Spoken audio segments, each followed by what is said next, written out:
नमस्कार साथियों, मैं विकास जैनित एकेडमी में आपका स्वागत करता हूं। आज मैं आपके लिए भारतीय संविधान का एक और महत्वपूर्ण चैप्टर लेके आया हूं। इससे आपके सभी एग्ज़ामों में जो प्रश्न पूछे जाते हैं भारतीय संविधान से संबंधित, वही आपके लिए लेकर आया हूं। जैसा कि आप जानते हैं कि भारतीय संविधान जब लागू हुआ था उसमें मूल कर्तव्यों को जोड़ा नहीं गया था। तो आज हम देखेंगे कि भारतीय संविधान में मूल कर्तव्यों को कब जोड़ा गया, कैसे जोड़ा गया, किसकी सिफारिश पर जोड़ा गया और वर्तमान समय में कितने मूल कर्तव्यों को जोड़ा गया है या वर्तमान में कितने मूल कर्तव्य हैं। इन सारे प्रश्नों को हम आज इस वीडियो में देखेंगे, जिससे आपको सभी एग्ज़ामों में प्रश्न मिलेंगे। और ऐसा कोई एग्ज़ाम नहीं है जिसमें अधिकांशतः मूल कर्तव्यों के प्रश्न पूछे ना जाएं। तो चलिए हम स्टार्ट करते हैं भारतीय संविधान का एक और चैप्टर, मूल कर्तव्य। देख लेते हैं मूल कर्तव्य से पहला कि मूल कर्तव्य भारतीय संविधान में कहाँ से लिए गए हैं। मूल कर्तव्य भारतीय संविधान में कहाँ से लिए गए हैं, तो देखेंगे सोवियत संघ या रूस से लिए गए हैं। भारतीय संविधान में मूल कर्तव्य को कब जोड़ा गया, तो 42वें संविधान संशोधन 1976 में जोड़ा गया। अगर आप किसी भी एग्ज़ाम में संशोधन भूल जाएं तो सबसे अच्छी उसकी ट्रिक है, क्योंकि सबसे ज़्यादा संशोधन 42वें संविधान संशोधन 1976 में किया गया, जिसे हम लघु संविधान के नाम से भी जानते हैं। किस नाम से जानते हैं? लघु संविधान के नाम से भी जानते हैं। देखें आगे आगे चलते हैं कि भारतीय संविधान के किस भाग में रखा गया है, तो भाई साहब भाग 4 में रखा गया है। इससे संबंधित अनुच्छेद कौन सा है? 51 का है।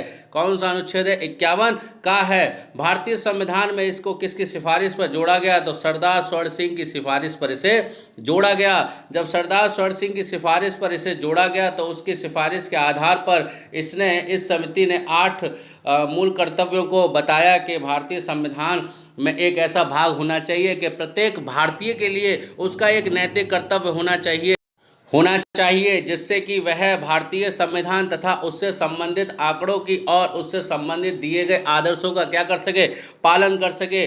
और जब संविधान में मूल कर्तव्यों को लागू किया गया तो उस समय मूल कर्तव्यों की संख्या कितनी थी भाई साहब? 10 थी। कितनी थी? 10 थी। वर्तमान समय में देखेंगे तो वर्तमान समय में कितने हैं मूल कर्तव्यों की संख्या? 11 है। वर्तमान समय में मूल कर्तव्यों की संख्या कितनी है? 11 है। देखें तो पिछले दिनों में जो MTS का एग्ज़ाम हुआ है उसमें ये प्रश्न पूछा गया है कि भारतीय संविधान में मूल कर्तव्यों की संख्या कितनी है वर्तमान समय में, तो देखेंगे तो कितनी है? 11 है। एक एक प्रश्न मैं आपके लिए ऐसा लेके आ रहा हूं जिससे कि आपके एग्ज़ाम में फंसे। आप दिल से, अगर आपको ये वीडियो अच्छी लग रही है तो आप इसको ज़्यादा से ज़्यादा शेयर करें तथा सब्सक्राइब कराएं। आगे चलते हैं। आगे क्या कह रहा है कि भारतीय संविधान में 11वां मूल कर्तव्य कब जोड़ा गया, तो 86वां संविधान संशोधन 2002 में जोड़ा गया। कब जोड़ा गया भाई साहब? भारतीय संविधान में 11वां मूल कर्तव्य 86वां संविधान संशोधन 2002 में जोड़ा गया। इसमें क्या है कि 6 से 14 वर्ष के आयु के बच्चों के माता पिता और प्रतिपाल्य के संरक्षक जो उन्हें पालते हैं उन्हें शिक्षा के अवसर प्रदान कराएं, यानी कि उनको 6 से 14 तक के बच्चों की आयु के लिए निःशुल्क शिक्षा के लिए कैसा करें? अग्रसर करें। भाई शिक्षा है तो सब कुछ है, शिक्षा नहीं है तो कुछ नहीं है। आपको पढ़ना है, आगे बढ़ना है। बिना पढ़े जीवन में कुछ संभव नहीं है। आप देखें बिना पढ़े कुछ नहीं है। आपको नॉलेज होती है तो सब कुछ है। गागर में सागर है आपके लिए। आज देखिए वीडियो बहुत महत्वपूर्ण है। आगे चलते हैं। पहला मूल कर्तव्य क्या कह रहा है कि संविधान का पालन करें, उसके आदर्शों, संस्थाओं और राष्ट्रीय ध्वज, राष्ट्रीय गान का आदर करें। बात बिल्कुल सही है। तो पहला कर्तव्य हमारा यह होना चाहिए कि हम संविधान का पालन करें, उसके आदर्शों, संस्थाओं, राष्ट्रीय ध्वज तथा राष्ट्रीय गान का आदर करें। आगे चलते हैं। दूसरा क्या कहता है?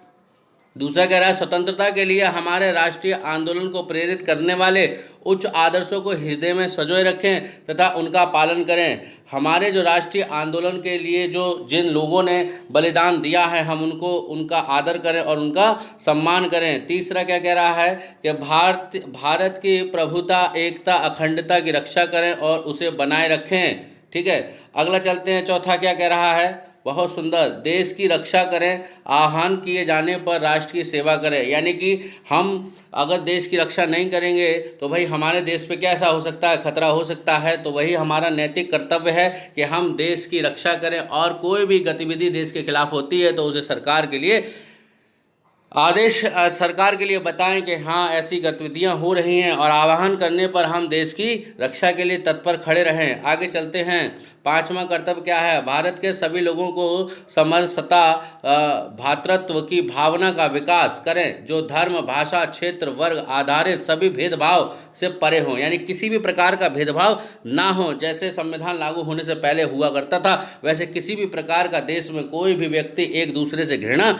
ना करे, और ऐसी प्रथाओं का त्याग करे जो स्त्रियों के सम्मान में ना हो। जैसे कि पहले चलती थी सती प्रथा, पर्दा प्रथा, ठीक है, देवी प्रथा, ठीक है। आगे चलते हैं। आगे क्या कह रहा है?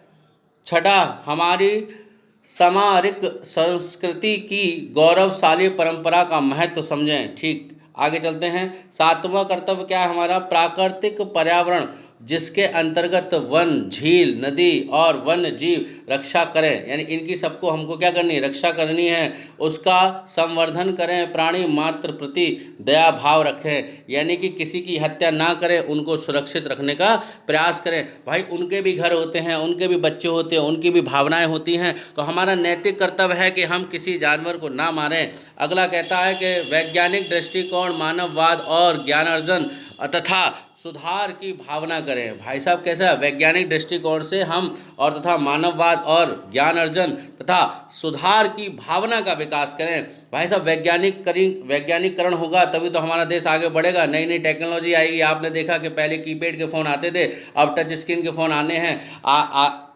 चल रहे हैं, और आने वाले समय में देखेंगे तो टच क्या कहते हैं वो भी आने वाली है, स्क्रीन भी आने वाली है बहुत जल्दी। ठीक है, आगे चलते हैं।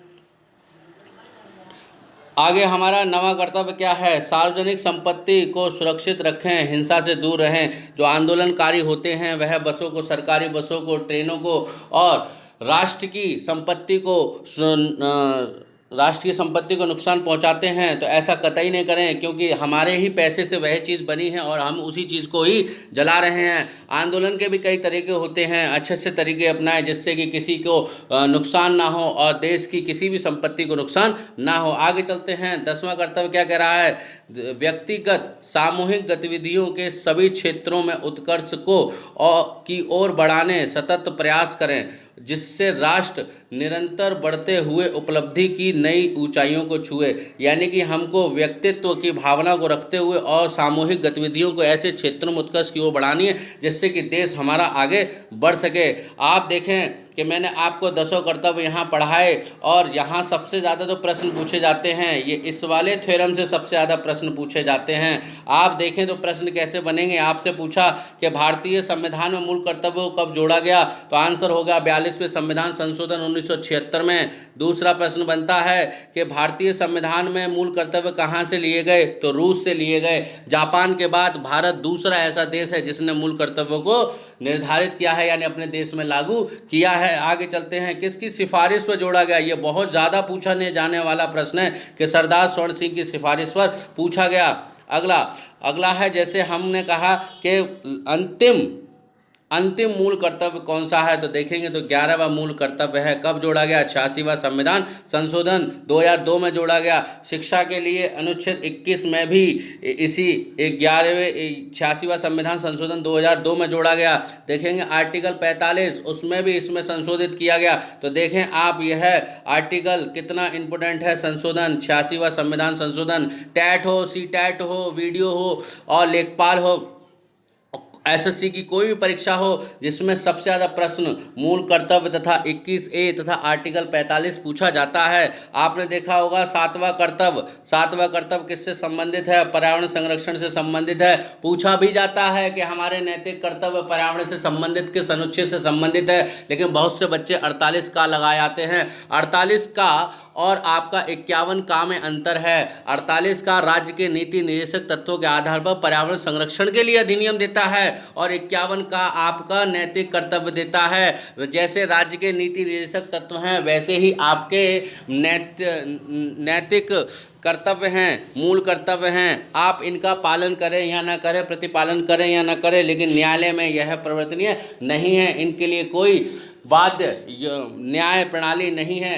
आपकी मनी इच्छा होनी चाहिए। और हम तो कहते हैं कि भाई प्रत्येक व्यक्ति अपने कर्तव्य का निर्वहन करे, क्योंकि जब अपने कर्तव्य का पालन करेंगे तभी तो हमारे देश की संपत्ति, देश की सुरक्षा हो सकेगी। तो आज के लिए इतना ही, मिलते हैं कल के साथ। जय हिंद साथियों।